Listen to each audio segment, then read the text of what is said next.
it may mean different things. Artificial intelligence and machine learning may mean different things sometimes, and sometimes it may mean the same thing. Basically, machine learning is the way we train machine in such a way that they will learn and they will be mimicking the intelligence of humans. I hope that is not very complex. We train machine in such a way that they can mimic the intelligence of humans. So when we're talking about machine learning, it is a kind of process whereby we train machine in such a way that those machines can mimic the intelligence of humans. I hope that is clear. Please, if you have if something is not clear, you can as well type something in the chat. I'm going to see it and I'm going to talk about it. So what we do basically in machine learning is we train machine so that we train machine with so that we train machine with data, and that data will be in form of an experience. So they learn from that data, they learn experience from that data. So, and with that experience, they'll be able to mimic the kind of intelligence that humans also, a kind of intelligence that human also possesses.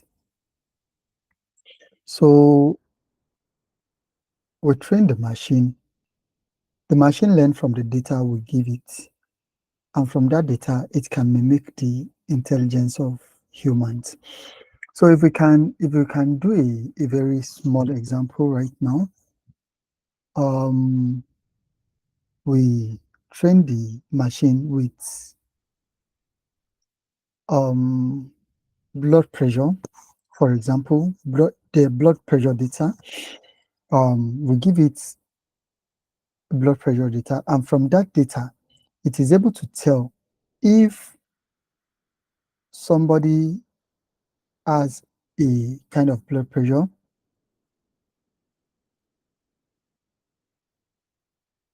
Sorry, I will not be displaying any data, any slides right now, but I think I'm going to come up with something for you by the grace of God. So, machine learns from experience. The experience is embedded into data. So, when we give them a data of, for example, blood pressure, and we tell it that at this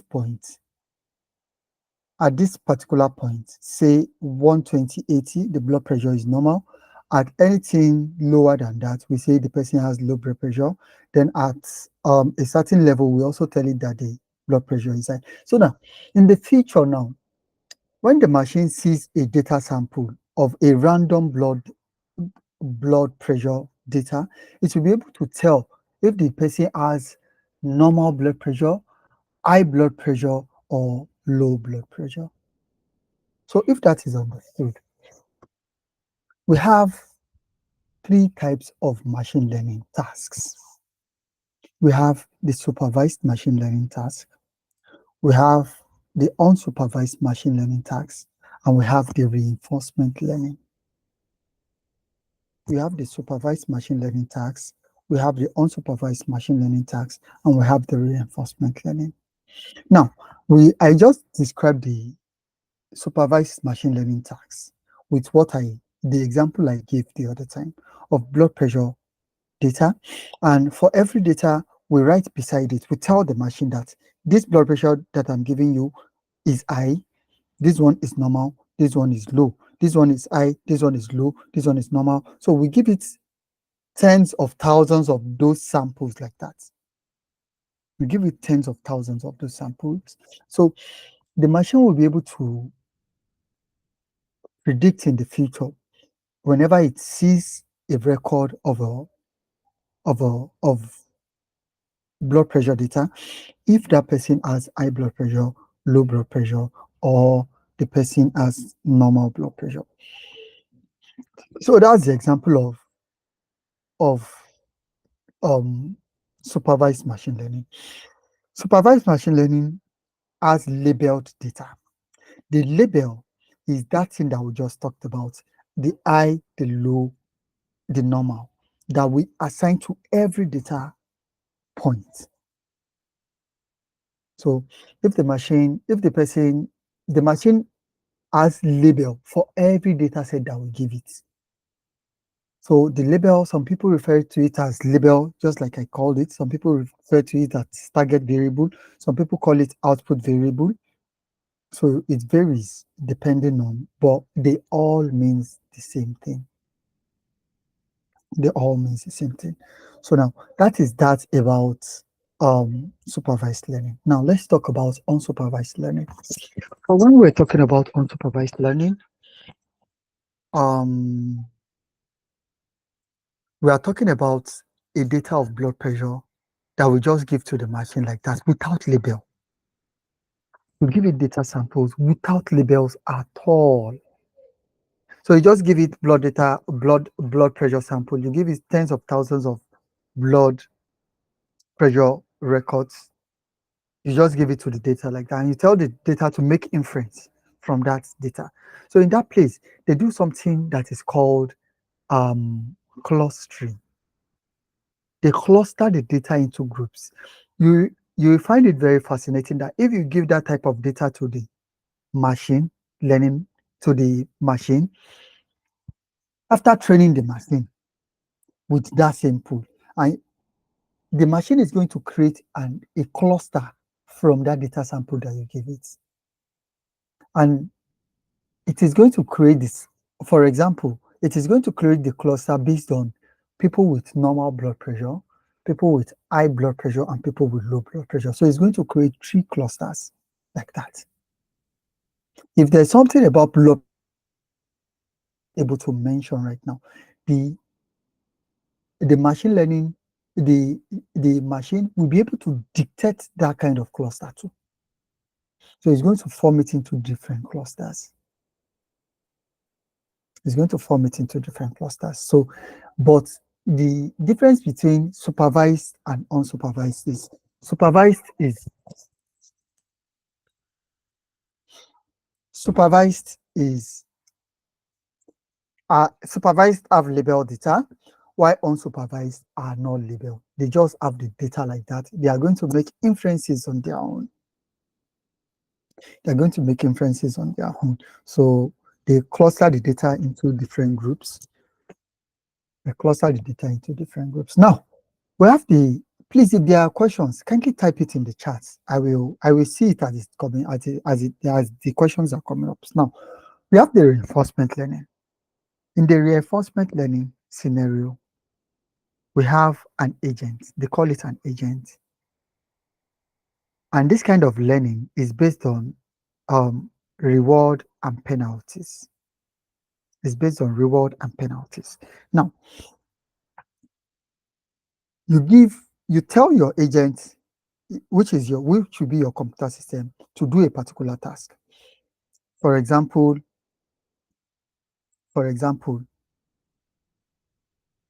spot the blood pressure measurement that is high.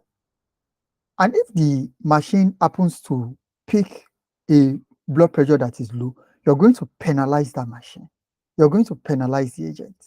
So that the agent knows that, I'm being penalized because I picked this one. Then, if the agent picks the right blood pressure measurement, you're going to reward the agent. So the agent knows that, if I do this, I am rewarded. And if I do this, I'm being penalized. So the agent learns from the reward you give it and from the penalties you give it. If you give it a reward for a particular thing it does, it is going to understand that, that means this thing is good. That's why I'm being rewarded. And if it is penalized for one particular task, it's going to understand that, then this thing is not good. That's why I'm being penalized for this particular task that I'm doing. So those are the 3 broad categories of machine learning. So the supervised machine learning, the reinforcement learning is what is basically used in generative AIs. You ask them to generate something. If they are right, you give it a feedback in form of a reward, and if it is wrong, you give it the feedback in form of penalty. So it knows that the content I'm pushing out to these people is right, or the content I'm pushing out to these people is wrong. So that is that about um, reinforcement learning. Now let me go back to um, supervised machine learning task. In supervised machine learning tasks, we have two major type of tasks under supervised machine learning tasks. We have the classification and we have the regression. As for the classification machine learning task is one in which the machine learning is going to predict there are definite classes. There are definite classes. Like, let me take, for example, the blood pressure thing that we are using. Is either high, low, or normal. So we have three classes. For that classification task, the machine learning is learning to classify everything into three categories. So in that scenario, we say we have a classification machine learning task. The number of things it wants to classify things into is definite. So we may have a binary class where it is giving us, okay, the blood pressure is normal or the blood pressure is abnormal. So we are not telling it to tell us if it is high or low. It is just telling us this one is normal and this one is abnormal. That is binary classification task, where there are two output variables. There are two tasks that the thing is trying to predict. But we have multi-class classification. In multi-class, it is predicting more than two things. Probably it is predicting high, low, and normal. It is predicting high, low, or normal. So that is that about classification tasks. So now, under supervised learning, we also have another type of task that is referred to as the regression. In regression, it is not predicting a particular value. It is not telling us if it is high or low. For example, it is going to give us a number that is continuous. For example, we have we collected data about our patients, and from the data, we want to predict their quality of life. I believe I want Mr. Paul, kindly type it in the chat. I believe there's something called quality of life, and I believe it is a continuous variable. It is not a yes or a no kind of thing. When we are predicting something that is a yes or a no, we are actually quality of life. Thank you. So when we are predicting a life or a low, we are actually doing a classification task. But when we are predicting a value that is continuous, for example, I want to predict the life expectancy of a population. For example, I want to predict, okay, I have a couple of variables. For example, let me use a real estate agent, for example. They gave me the bathroom, the number of plots the house has. Give me, my friend.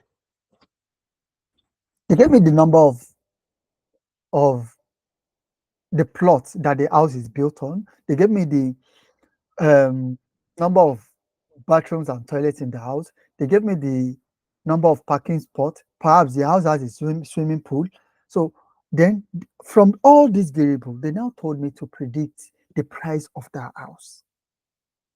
From all these variables, they asked me to predict. So you know that the price I'm predicting is not in form of a yes or a no. It's not in form of is it high, is it medium, is it low. It is in form of a random value that I just want to predict.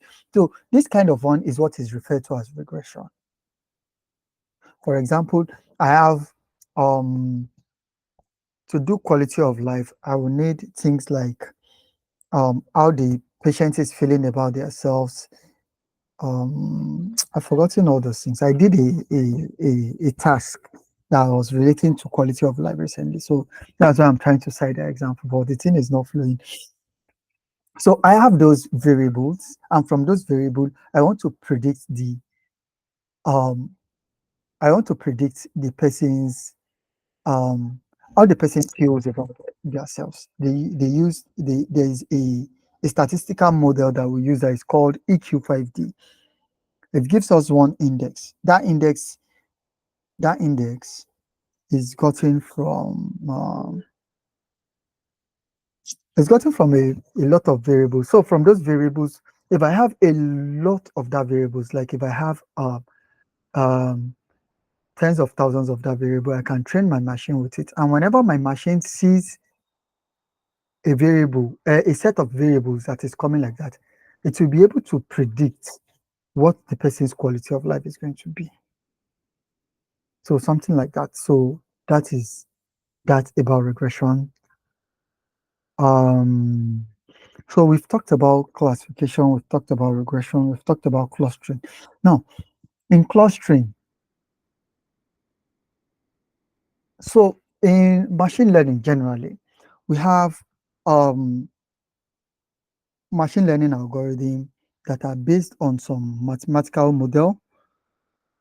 They are based on mathematical model that we can use to predict the future. I am going to share my screen. I'm going to share my screen, and I'm trying to going to use share my entire window. Let me look for paint here.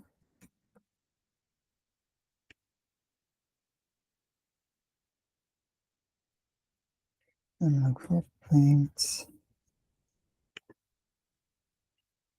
So, can I pick this pen?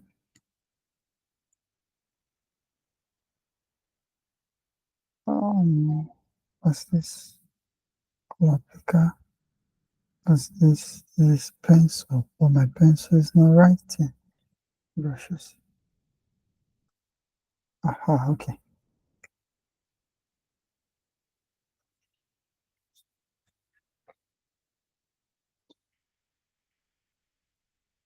So now there's this particular formula that we use. You know, when we want to do a machine learning task, especially classification or regression, supervised learning generally, there is our y variable, small letter y, and we have our x, capital letter x input, x input,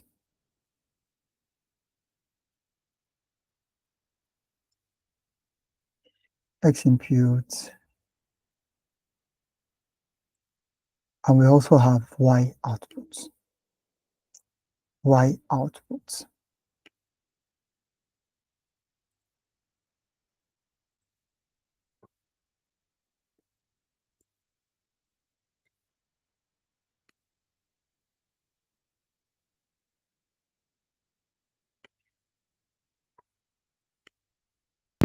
Sorry, sir.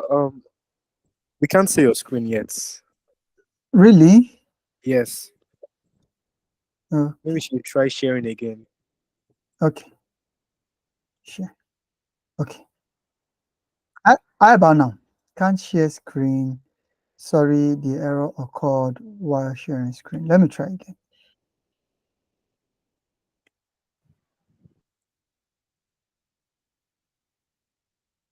Enter screen. And say share. Aha, I think you can see it now, right? Yes, sir. It's coming up. So, so we have X input and Y output. So in our X input will be some people call this one dependent variable, and this one is independent variable. Independent variable. So it is this variable that will supply to our machine learning model. We also supply our independent variable to Our machine learning model is like this.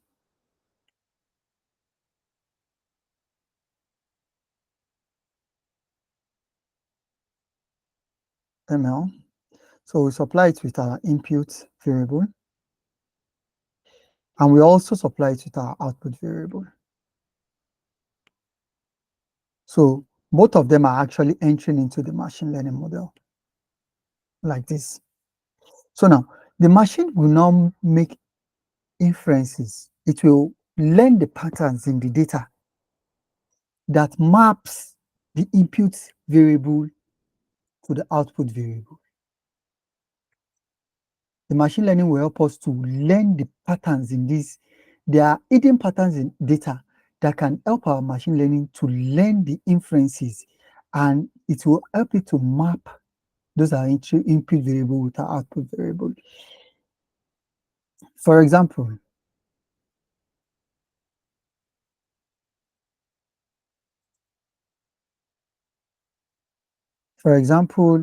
we have our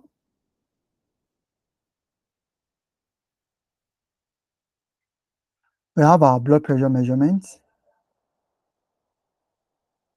We have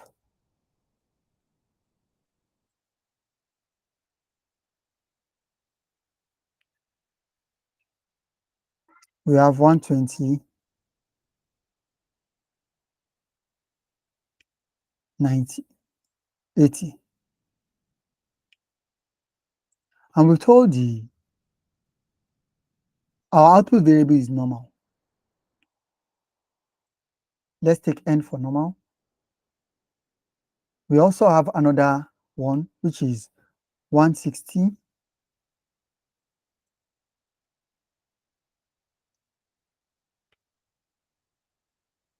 160, 100.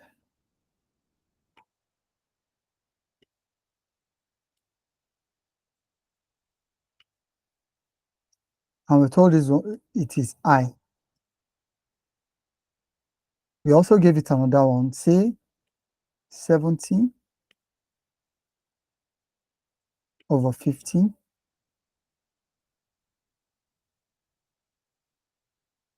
And we tell this one is low. So we continue to give it data like this. We continue to give our machine learning model data like this. And we happen to give it hundreds of thousands of this type of data.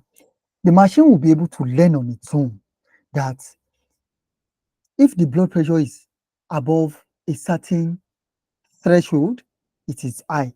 And if it is below a certain threshold, it is low. The machine will be able to learn. It will be from the data you passed into it, it will learn pattern. It will learn the pattern. The machine learning model will learn the pattern to map the input variable with the output variable, to map the dependent variable with the independent variable. So it learns the pattern automatically like that. So we are going to take one particular machine learning algorithm and we'll talk about how it learns its own, how it does its own mapping. The one we're going to be doing is the linear regression.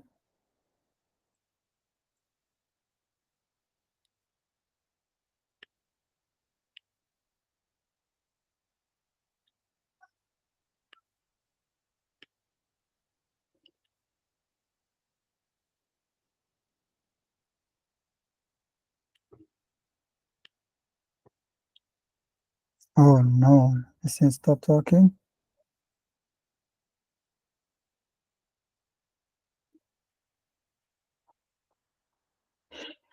Let's talk about the linear. Oh, I think, okay, I see what is happening now. Control Z, Control Z, Control Z.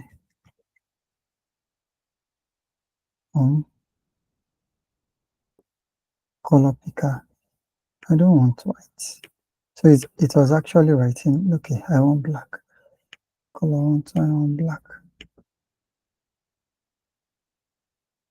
Ah, oh my God.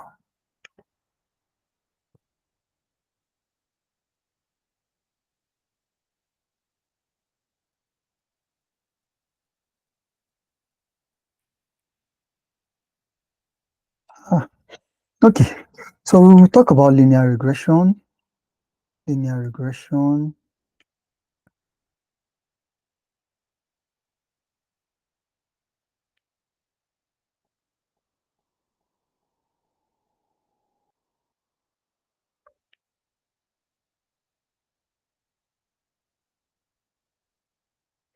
So linear regression has a very popular formula that is based on, what is this?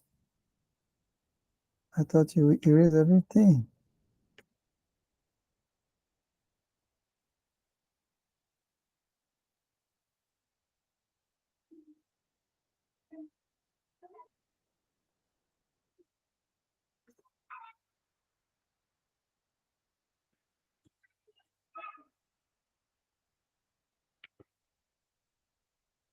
Okay, linear regression has a formula that is y. This is our y output. Please, I want you to take note, and this is our x input. So the formula is y equals to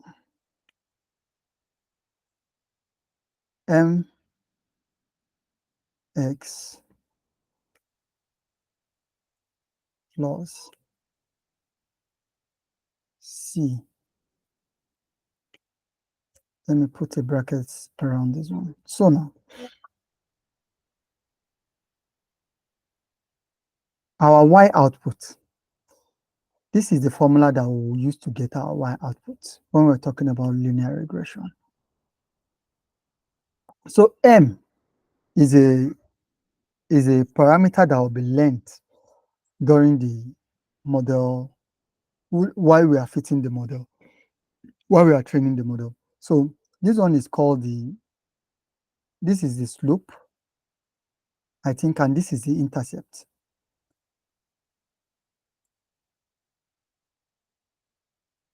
This is the slope, and this is the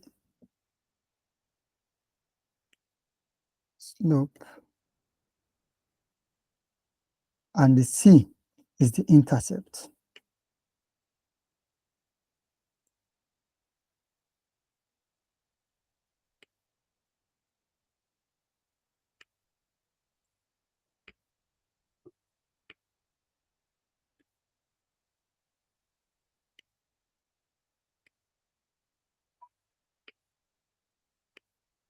So based on these two things,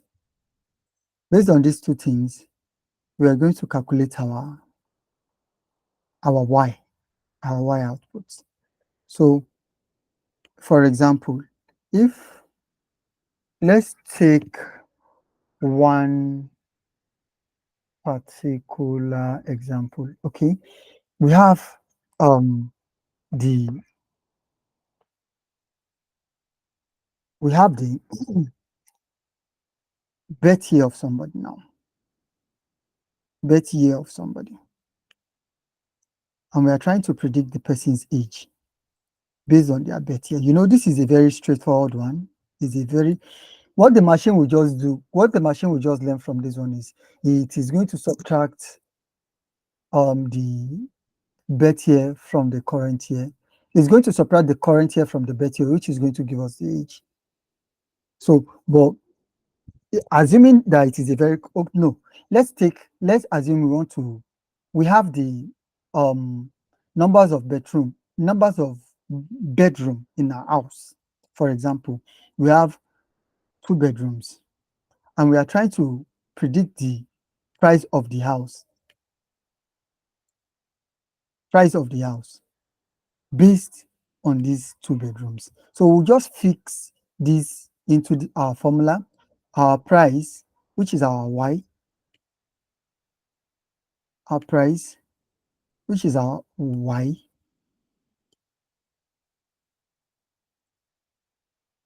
will be equals to m2 plus c. So while we are training our machine learning, it is actually going to learn what this m is going to be and what this c is going to be. So it's going to spit out a number to us. based on whatever it lends. So we can get these are, we can understand what it is using as our slope, and we'll understand what is using as our intercept. For example, we have a linear model like this. This is 0. This is number of bathroom, 1, 2, 3, 4. And this is the prices that we have. Let's say 10. This axis is actually in millions. We have 20. We have 30. We have 40. So now, for this bedroom, for number of bedroom, when we have just one bedroom, we can just trace it like this and bring it down. So we understand that the line, there is a slope line that goes like this. Then this one comes like this.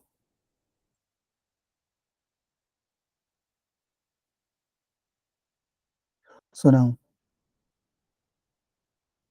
this is for our 2 bedrooms. This is for our 3 bedrooms. And this is for our 4 bedrooms.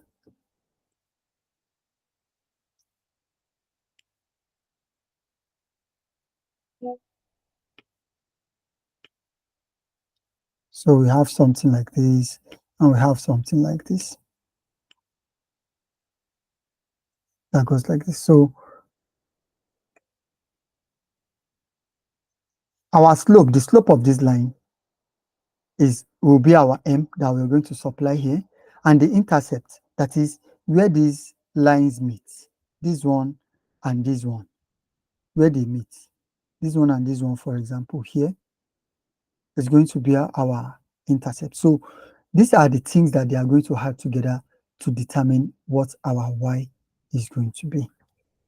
So this for linear regression. There is also logistic regression that just take whatever value of Y you get.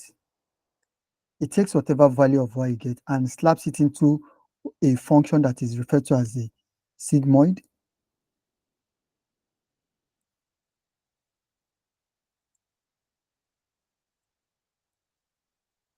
The sigmoid function takes our Y and it forces this Y. What sigmoid does is it forces this Y into a value that is between 1 and 0.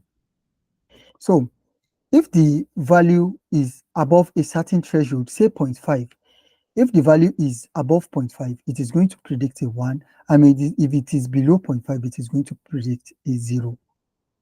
So this is how linear regression and logistic regression actually work. So we have other machine learning algorithms. We have the k nearest neighbors. We have the k nearest neighbor. We have decision tree. We have random forest. We have the neural networks. We have the neural networks. We have the support vector machine, and so on and so forth. We have a lot of them like that. We have a lot of them, and all of them have certain principles that are actually working behind them. That of linear regression and logistic regression is what we just described. That of linear regression and logistic regression is what we just described. So I think we can actually take an example.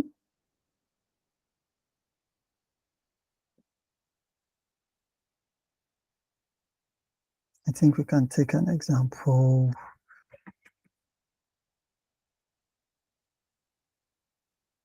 Data science folder. Let me look for Framium. So let me create a new node so that I'm going to work from the scratch.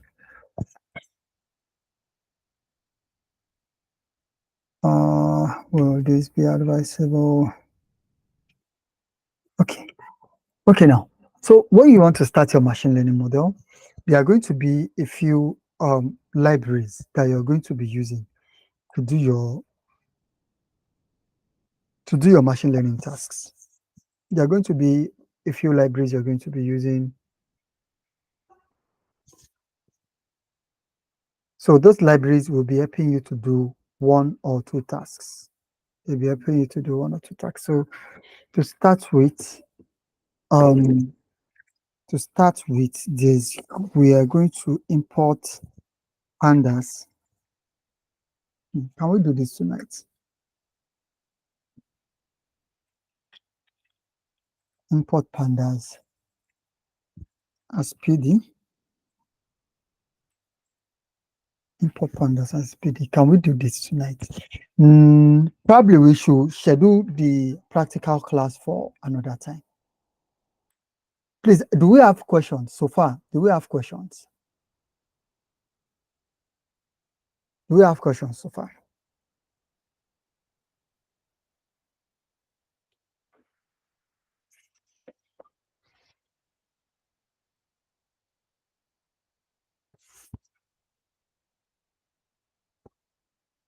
Okay, we're going to schedule the practical class. Yes. So for now, if there are no questions, we're going to end this class for now.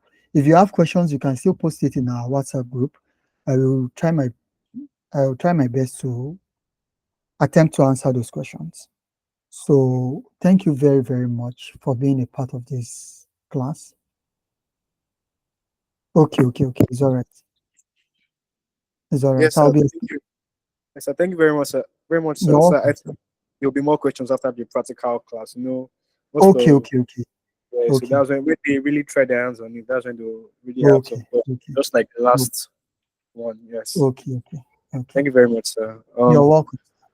Okay, so I think with that we can come to the end of this class. The class was Okay. recorded, so I'll make the Yes. recording available. I'll upload it and send the link to the chat later tonight. Sir, please also if you have like I see that you were using Jupyter notebook.